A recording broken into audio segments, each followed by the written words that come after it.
Did you know this? Steve Malzberg, our old buddy from the old WABC days, he was interviewing Larry King. It's sad what's happened here. It is really... Larry King says, I've never seen bias. It doesn't exist. I don't know what you're talking about. There aren't any meetings. We don't sit around and say, okay, we're going to destroy this guy today or build a guy. I don't know what you're talking about. Bias? I've never seen it. It's sad. It's... But it is what it is. All right, folks, so there you have it. I told you, Rush. Yeah, I am his old pal from WABC, of course. I was there in '88 when Rush got there. The woman who would become my wife and is the mother of my child worked for Rush for many years. So, yeah, there he was. And I told you this was big news. I mean, when Larry King sits here and just denies media bias for 57 years, he's never seen it, it gets around. And joining us now, I'm very happy to say, is Director of Research, Media Analysis, I should say, Director of Media Analysis for the Media Research Center, is our friend Tim Graham. Hello, Tim. Hello. How are you, sir? Good. Good. I'm glad you were able to join us today.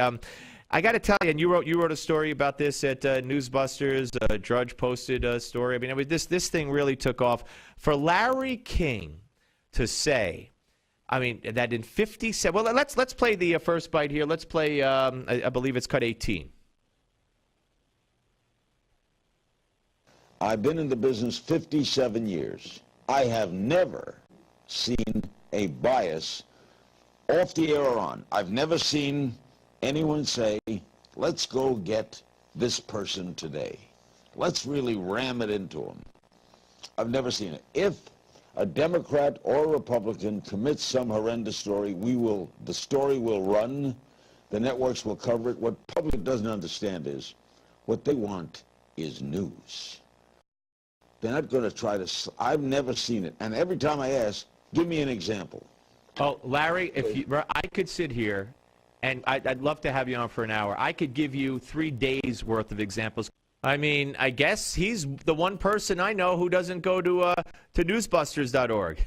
Well, thank you. Yeah, no, it's there all the time. You know, the first thing I thought when I heard you ask him about this was, one of the things that's really memorable to us old people who remember the 1992 campaign. It was late in the campaign. It was in October. And he had George H.W. Bush, the president, sitting on his show. I believe it was a remote somewhere. They weren't in Larry's studio. And, you know, it just so happened. I want to say it was the Friday before the election. I should have checked. We have someone on the line for you, Mr. President. Oh, it's George Stephanopoulos from the opposing campaign. How did that happen? Yeah. So the idea that they didn't have a meeting, I mean, he's lying right there, and he can't claim he's senile and he doesn't remember, because, you know, he'll be able to tell you when Brando kissed him on the mouth in 1989. So that's absolutely true. You know, yeah. he's very clearly just, you know, announcing a line, and that is, I've never seen it. You know, he's the monkey with the hands over his, you know, ears and his eyes. Yeah, no, absolutely. And then, you know, you ever get something teed up for you unexpectedly, probably. And in my position, it shouldn't have been unexpected. But there's almost so many goodies in front of you, and you got to decide right now, and you don't know what to pull out first. So he teased me up with this. He wants an example. Here's cut 19.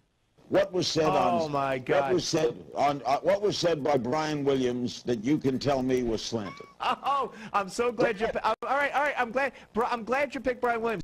Brian Williams will put his opinion in everything. When it's a Republican story, they destroy. When it's a Democrat, for instance, Ray Nagin. You watch. Well, you don't have to watch. There are groups that do these studies. Ray Nagin, the mayor of New Orleans, convicted today on 21 of 22 counts or 20 of 21 counts, and the networks and the AP and all of them will avoid saying that he's a Democratic mayor. They will not include Democrat as a strategy, as a matter of fact. Yet when it's a Republican, they plaster Republican all over the place. First of all, Brian Williams is not on the air yet, so you're assuming he's not going to say he's a Democrat, but I could, Brian. Hold it. Yeah. It's not on the air yet. So you're putting words into his mouth that haven't occurred. So you're slanting it, aren't you, Steve? Hold it. Wait a minute. You are now knocking Brian Williams for a story he hasn't run yet. Based on past history, I'm talking about all the networks in general. So I gotta. I mean, it wasn't hard, but I gotta pat myself on the back. It was a true prediction, but I should have come up with more. I mean, you guys have provided, so much proof of Brian Williams, but I couldn't think of one fast enough. This is what you could have said. January 27, Nightly News. Brian Williams reports Ray Nagin is in court today on bribery charges. No label.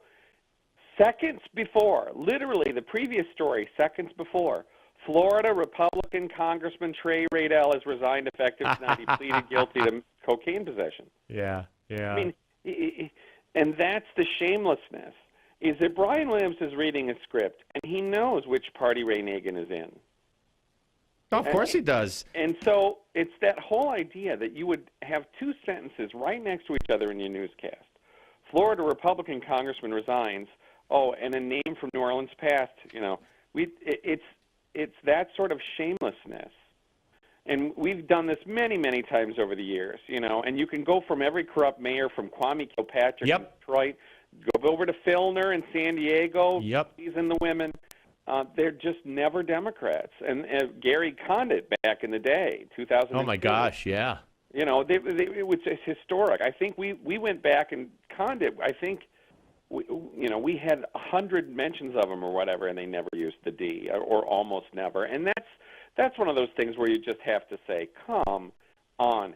And so you're right. The trouble when they do that whole give me an example is that they're right. It's almost a tactic that stops a conservative cold, because there are 4,700 examples. You're trying to figure out which one you want to use. Right, but I talk about it every day. But after visiting and frequenting your site, and I play sound bites, so I should have been better prepared. But the fact of the matter is, I made a valid prediction. Not that he cares, but also it wasn't only Brian Williams. It was all the major networks left out the party affiliation. As did I saw you. I know USA Today left it out. I'm not sure.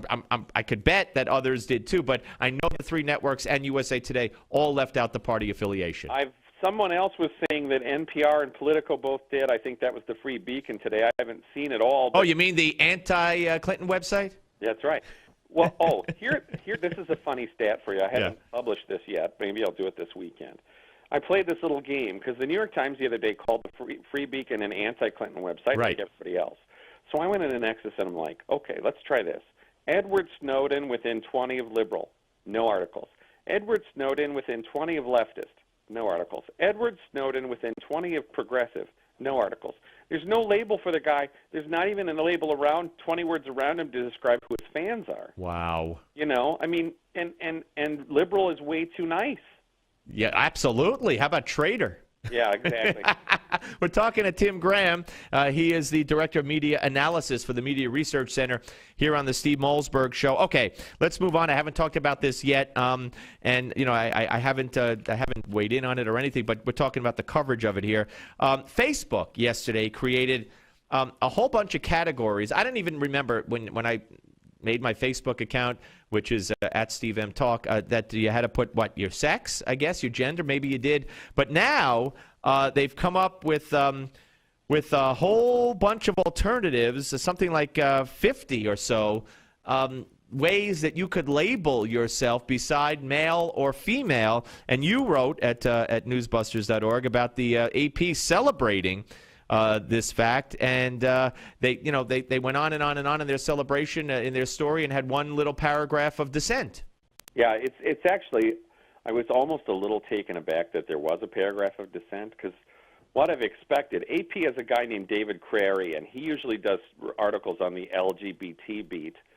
Then there's no opposition. I mean, because when you're in their mindset, well, the anti-gay viewpoint is like the Klan. Don't they hang gay people?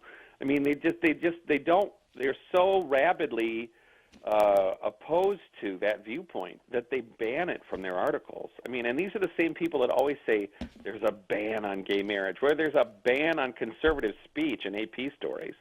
So it was really surprising that there was at least one paragraph. But of course, in this 20 or 25 paragraph article, it's all this trans woman at Facebook's delighted. This Chad Griffin of the Human Rights Campaign is delighted. This other person in an LGBT center was delighted. This other trans person is delighted, and that's which is fine. But give the other side. Yeah, I mean, it's just one of those things. I think the thing that upsets me the most, Steve, though, is very simply liberals say they're for science.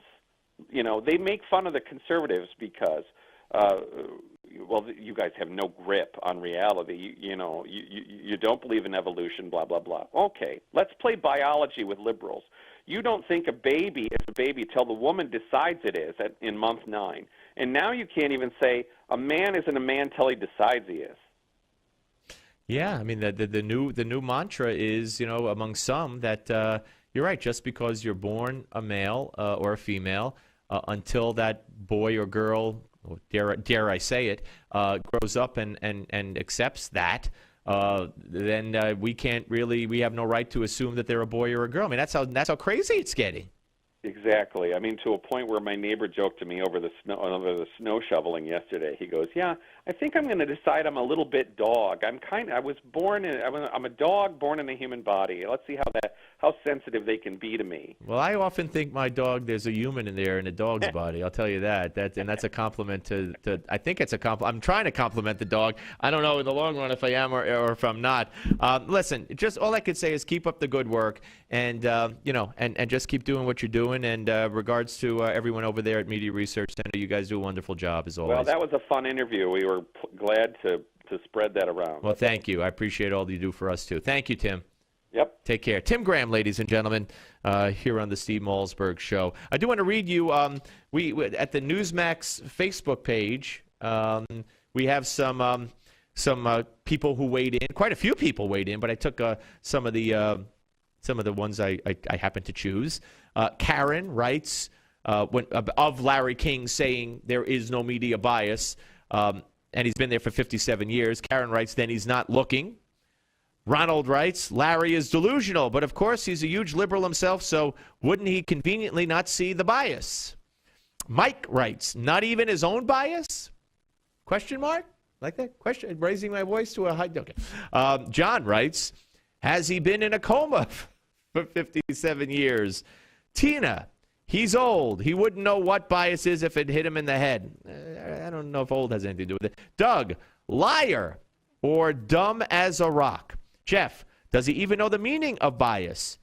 Waldemar, joke of the century. Bob, of course King is not going to admit that bias exists in the media. He's part of the problem. I'm almost finished. Relax, folks. Michael, it's not bias if you agree with it, don't you think?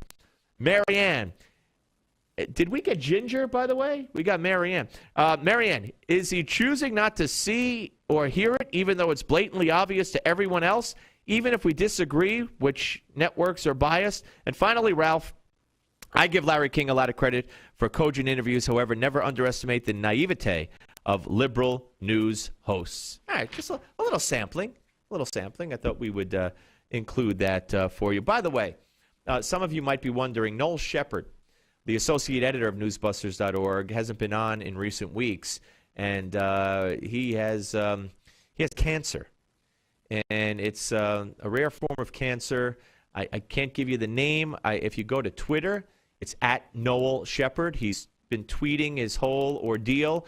If you go to newsbusters.org, he wrote about an extensive piece a couple of weeks ago about how he was healthy living, healthy lifestyle, exercise, watches what he eats, the whole thing, no history of cancer in the family, and boom, like a truck. And he hasn't written much. He had not posted on Twitter in several days, almost 5-6 days, and I was getting concerned. Last he posted was that he was getting treatment. He had some atrial fibrillation going on with this as well, which is not good.